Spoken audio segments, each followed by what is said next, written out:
అందరికీ నమస్కారం. ఈ ఎడిటోరియల్ కొత్త నేర చట్టాలతో న్యాయ సంక్షోభం అంటూ ఆంధ్రజ్యోతిలో రావటం జరిగింది. ఇది రాసినటువంటి వారు Murali Karnam, human rights professor, NALSAR university. Background వచ్చేసరికి మనకు తెలిసిందే, లాస్ట్ టైం బీజేపీ వాళ్ళు గవర్నమెంట్ ఫామ్ చేసినప్పుడు కొన్ని చట్టాలను బిల్లు పాస్ చేశారు అమిత్ షా గారు, హోంశాఖ మంత్రిత్వ శాఖలో. అవి ఆల్రెడీ ఎగ్జిస్టింగ్ ఉన్న ఇండియన్ పీనల్ కోడ్ని రీప్లేస్ చేస్తూ కొత్త చట్టాలంటూ వాటిని రీప్లేస్ చేస్తూ 3 చట్టాలను కొత్తగా తీసుకురావడం జరిగింది. దాని ప్రకారం కొన్ని మార్పులు చేర్పులు చేసి ఉన్న వాటిని తీసేసి రేపు జూలై 1 నుంచి వాటిని అమలు చేయడానికి వాళ్ళు ప్రయత్నిస్తున్న విషయం తెలిసిందే. సో దాని విషయంలో మురళీ గారు తన అభిప్రాయాన్ని వ్యక్తం చేస్తూ రాసినటువంటి వ్యాసం ఇది. సో కొత్తగా వచ్చినాయని వాటిని ఎవరితో డిస్కస్ చేసి ఎలా బిల్లు పాస్ చేశారని, వాటి వల్ల నిజంగా ఉపయోగం జరుగుతుందా లేదా అంటూ వివరిస్తూ తన అభిప్రాయాన్ని రాయటం జరిగింది. ఇక వ్యాసం చూస్తే, కొత్త నేర చట్టాలతో న్యాయ సంక్షోభం. నేరాలను నిరోధించడానికి ఉద్దేశించిన 3 నేర న్యాయ చట్టాలను కేంద్ర ప్రభుత్వం జూలై 1 నుంచి అమలు చేయడానికి ప్రయత్నాలు చేస్తుంది. అయితే వాటి అమలు వాయిదా వేయాలని న్యాయ కోవిదులు పలు కారణాల వల్ల కోరుతున్నారు. తగినంత చర్చ లేకుండా వాటి అమలు వల్ల సామాన్యులకు జరిగే తీవ్ర పరిణామాలు, ప్రజలలో ఇప్పటికే విశ్వాసాన్ని కోల్పోతున్న న్యాయ వ్యవస్థ మీద పడే ఒత్తిడి, వాటి మీద అంచనాలు లేకుండా వాటిని అమలు చేయటం తీవ్రమైన సామాజిక పరిణామాలకు దారితీస్తుంది. ఈ కొత్త చట్టాలను న్యాయశాఖ రూపొందించలేదు, వీటిని హోంశాఖ రూపొందించింది. పాలకపక్ష శాసనకర్తలు తలలూపారు, ప్రతిపక్షం మొత్తాన్ని సస్పెండ్ చేసి వాటిని ఆమోదించారు. పోనీ న్యాయ వ్యవస్థలో ముఖ్య భాగమైన న్యాయవాదుల సంఘాలతో చర్చించారా? అదీ లేదు. ప్రజాస్వామ్య పాలనలో ఇలాంటి ముఖ్యమైన నిర్ణయాలు తీసుకునే ముందు చర్చలు, సంభాషణ అనివార్యం అన్న విశ్వాసం పాలకపక్షానికి మొదట ఉంటే ఆ తర్వాత ఎవరితో ఎంత చర్చించాలనే ప్రశ్న తలెత్తుతుంది.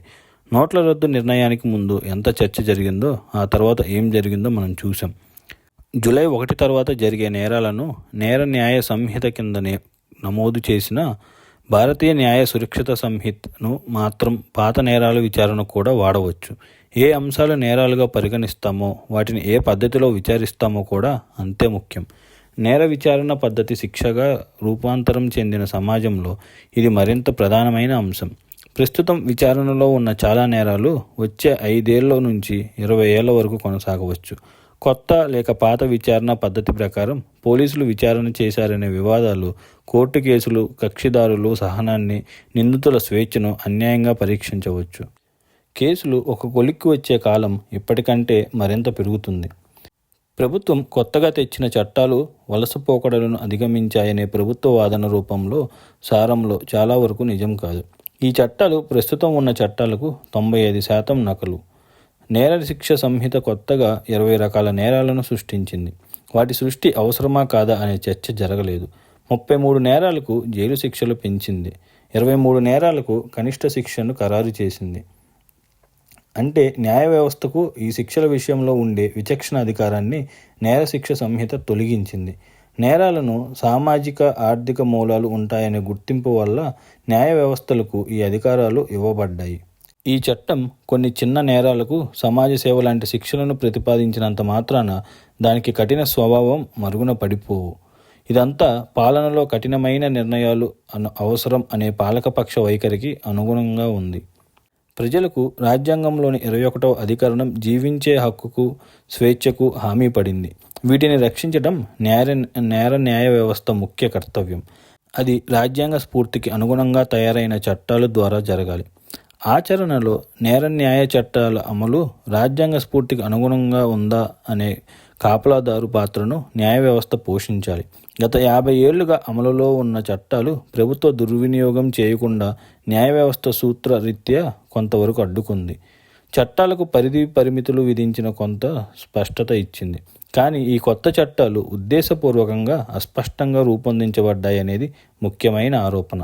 ఈ చట్టాలలోని అస్పష్టత ప్రభుత్వ నిరంకుశ అధికారాన్ని బలోపేతం చేస్తుంది, ప్రజల హక్కులను ప్రమాదకారిగా మారుతుంది అనే ఆందోళన వ్యక్తమవుతుంది.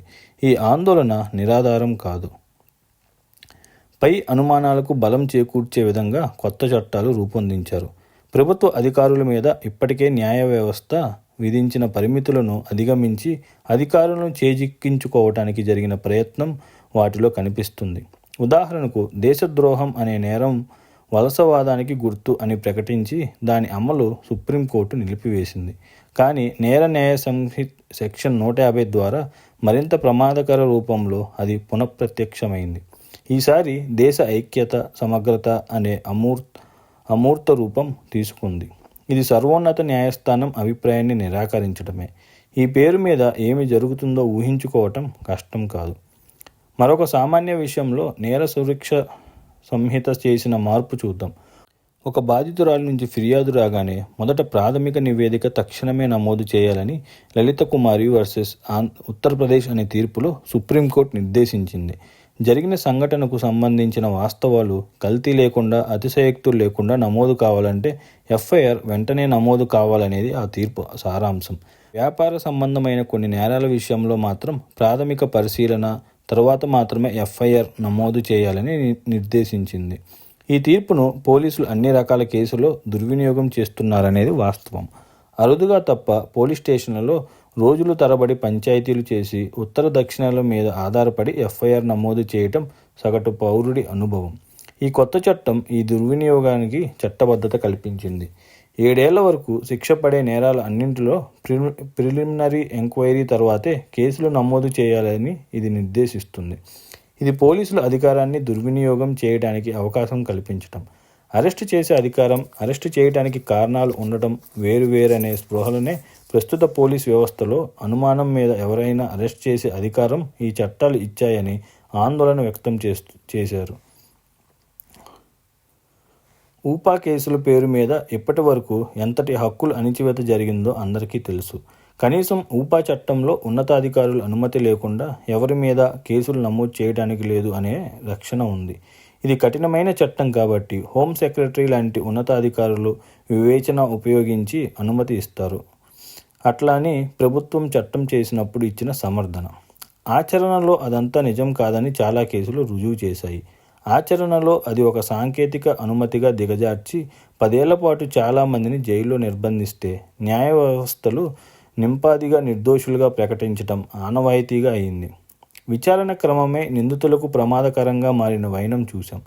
ఊపా చట్టంలో ఉన్న ఆ మాత్రం రక్షణ పౌరులకి దేనికి అనుకున్న ప్రభుత్వం దానిలోని చాలా సెక్షన్లు నేర న్యాయ సంహితలో చేర్చింది. ఇది చాలా ప్రమాదకరం. ఊపా చట్టం పరిణామాలు రోజువారీ జీవితంలో అందరూ ఎదుర్కొనే పరిస్థితి రావచ్చనేది ఆందోళన. ఈ కొత్త చట్టాలను ప్రజాస్వామిక న్యాయవాదులు సర్వోన్నత న్యాయస్థానంలో ఖచ్చితంగా సవాలు చేస్తారు. తన న్యాయస్థానంలో ఈ చట్టాలు సవాలుకు రావచ్చు అనే స్పృహ లేకుండా వాటికి స్వాగతం పలికిన ప్రస్తుత ప్రధాన న్యాయమూర్తి నుంచి మనం ఏమీ ఆశించలేకపోవచ్చు. న్యాయ వ్యవస్థలో చట్టబద్ధత పాలన పట్ల, రాజ్యాంగ స్ఫూర్తి పట్ల విశ్వాసం ఉన్నవారు ఇంకా ఎవరైనా మిగిలి ఉంటే ఈ చట్టాలు రద్దు చేయబడవచ్చు. కానీ జీవితంలో కనీసం సామాన్యులకు ప్రాథమ్యాల పట్ల ఉన్న స్పృహ, విచక్షణ కూడా లేనట్లు నటిస్తున్న సర్వోన్నత న్యాయస్థానం ఒక 5 ఏళ్ల తర్వాత సాకల్యంగా ఈ చట్టాలు రాజ్యాంగ విరుద్ధమని ప్రకటించవచ్చు. అప్పటికి ఎంతోమంది ప్రజలు మూల్యం చెల్లించుకున్నవారు అనే అంచనా లేకపోవచ్చు. ఎలక్ట్రల్ బాండ్స్ విషయంలో తీర్పు 2020లో వచ్చి ఉంటే నేటి రాజకీయ పరిస్థితి ఇంకోలా ఉండేది కాదు కదా. ఈ చట్టాలు సృష్టించబోయే సమస్యలను అంచనా వేయటం అసాధ్యమేమీ కాదు. దేశంలో ఏడాదికి సుమారు 60 లక్షల మంది నిందితులను పోలీసులు నిర్బంధిస్తారు. అందులో 10 లక్షల మందికి న్యాయస్థానాలు శిక్షలు విధిస్తే 10 లక్షల మందిని నిర్దోషులుగా విడుదల చేస్తున్నారు. వీళ్ళలో చాలామంది 1 నుండి 3 నెలలు జైల్లో మగ్గిన తర్వాతే నిర్దోషులుగా బయటపడతారు. ఏడాదిలోపు నిర్ణయించబడేవి చిన్నా చితకా కేసులు మాత్రమే. మిగిలిన 40 లక్షల కేసుల్లో నిందితులు ఏడాది నుంచి 20 ఏళ్ల వరకు తమ ఆర్థిక, సామాజిక స్తోమత బట్టి కోర్టుల చుట్టూ తిరుగుతూ ఉంటారు. ఇదంతా ఒక్క ఏడాదిలో. సకాలంలో బాధితులకు న్యాయాన్ని అందించే న్యాయ వ్యవస్థ సృష్టించడానికి ప్రభుత్వాలు ప్రయత్నాలు చేయకపోవడంతో సమస్య ఇంత తీవ్రంగా మారింది. యుద్ధకాలంలో లాభాలు పెరిగినట్టు, కోవిడ్ సంక్షోభం తర్వాత బిలియనీర్లు పుట్టుకొచ్చినట్లు అస్తవ్యస్తమైన న్యాయ వ్యవస్థలో కొందరికి మంచి ప్రయోజనాలు కలగవచ్చు. ఈ మొత్తం వ్యవహారం పట్ల అసహనంతో ఉండే సామాన్య ప్రజానీకం తక్షణ న్యాయం పేరుతో న్యాయబద్ధ పద్ధతులకు అతీతంగా నిందితులను శిక్షించాలని కోరుకుంటారు.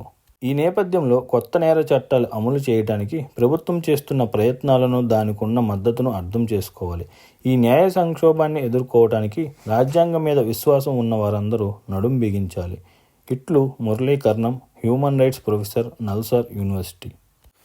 చూసాం కదండి ఓవరాల్ విశ్లేషణ, ఆయన చెప్పదలుచుకున్న అభిప్రాయాన్ని. సో ఇప్పుడు కొత్తగా అమలు చేయబోతున్నటువంటి ఈ నేర చట్టాలు ఆల్రెడీ ఉన్న వాటికంటే చాలా దారుణమైనవని, ఇవి సమాజాన్ని చాలా అణిచివేస్తాయని, అట్లీస్ట్ కామన్ ప్రజలకు కూడా ఇవి బాగా అడ్డుపడతాయని, ప్రతి చిన్న విషయంలో లైక్ ఏదన్నా సంఘాలుగా ఏర్పడి ఏమన్నా చేయాలన్నా, లేదా ఏదన్నా ప్రభుత్వానికి వ్యతిరేకంగా మాట్లాడాలన్నా, ఏం చేయాలన్నా కూడా ఈ ఫుల్ పవర్స్ అనేవి గవర్నమెంట్ చేతుల్లో ఉంటాయి అనేసి, న్యాయ వ్యవస్థ చేతుల్లో నుంచి చట్టాన్ని మొత్తం హోంశాఖ తన చేతిలోకి తీసేసుకొని వాళ్ళకి తగ్గట్లుగా మార్చేసి, ఎవరితో చర్చించకుండా, అట్లీస్ట్ న్యాయ వ్యవస్థతో కూడా చర్చించకుండా, న్యాయవాదులతో కూడా చర్చించకుండా వాళ్ళంతటా వాళ్ళే ఈ చట్టాలన్నింటినీ రూపొందించి అమలు చేయాలనుకోవటం చాలా దారుణమని, ఇలాంటివి చేసినప్పుడు ఖచ్చితంగా సుప్రీంకోర్టులో ఏదో ఒక కేసులో వాళ్ళు చట్టాలను మార్చాల్సిన అవసరం వస్తుందని, ఇవన్నీ ముందే తెలిసినటువంటి వాళ్ళు వాళ్ళతో విచారించి అందరితో డిస్కస్ చేసి ఏది రైట్ ఏది రాంగ్,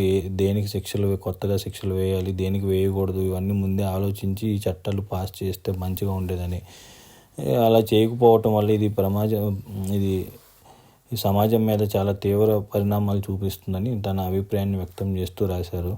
సో నెక్స్ట్ 5 సంవత్సరాల తర్వాత ఇవన్నీ క్యాన్సిల్ అయ్యే అవకాశాలు కూడా ఉన్నాయని, దానికి ఫలితంగా ఇవన్నీ తప్పుడు, ఇవన్నీ రాజ్యాంగ విరుద్ధంగా ఉన్నాయి అనేసి తెలుసుకునే రోజులు ఈ 5 సంవత్సరాల్లో వస్తాయని, దానివల్ల ఇవి ఖచ్చితంగా క్యాన్సిల్ చేస్తారు అన్న అభిప్రాయాన్ని కూడా తను వ్యక్తం చేయడం జరిగింది. దానికి ఎగ్జాంపుల్గా ఈ నోట్ల రద్దు అండ్ ఎలక్ట్రల్ బాండ్లు ఇవి రీసెంట్గా సెన్సేషన్ చేసినవి మనకు తెలిసిందే. ఈ ఎలక్షన్స్ ముందు ఎలక్ట్రల్ బాండ్లు ఎవరెవరు ఏ పార్టీకి ఎంతెంత మనీ ఇచ్చారనేది ఇంతకుముందు నేమ్ ఉండాల్సిన అవసరం లేదు, 2 సీక్రెట్గా ఉండేవి, ఏ పార్టీకి ఇచ్చారు ఎవరు ఇచ్చారు అనేది, అవి ఖచ్చితంగా బయట పెట్టాల్సిన అవసరం ఉందనేసి సుప్రీంకోర్టు తీర్పునివ్వటం వల్ల ఎస్బీఐ కోర్టు ఎవరెవరు ఏ పార్టీకి ఎవరెవరు ఎంత డబ్బులు ఇచ్చారనేది మొత్తం బయట పెట్టడం జరిగింది. సో దానివల్ల కొంత ప్రభావం బీజేపీ మీద కూడా పడింది అనేది చాలామంది అభిప్రాయం వ్యక్తం చేశారు. సో అవి ఇంకా కనుక ముందే వచ్చి ఉంటే కనుక ఈరోజు దేశం ఇలా ఉండేది కాదని, ఆయన కోణంలో బీజేపీ గెలిచి ఉండేది కాదని ఆయన అభిప్రాయం వ్యక్తం చేస్తూ రాయటం జరిగింది. సో మనం న్యూట్రల్గా చూడాలంటే ఇది ఒక వైపు ఆఫ్ వాదన, రెండో వైపు హోమ్ మినిస్టర్ అమిత్ షా గారు అప్పుడు బిల్లులు పాస్ చేసేటప్పుడు క్లియర్గా చెప్పారు.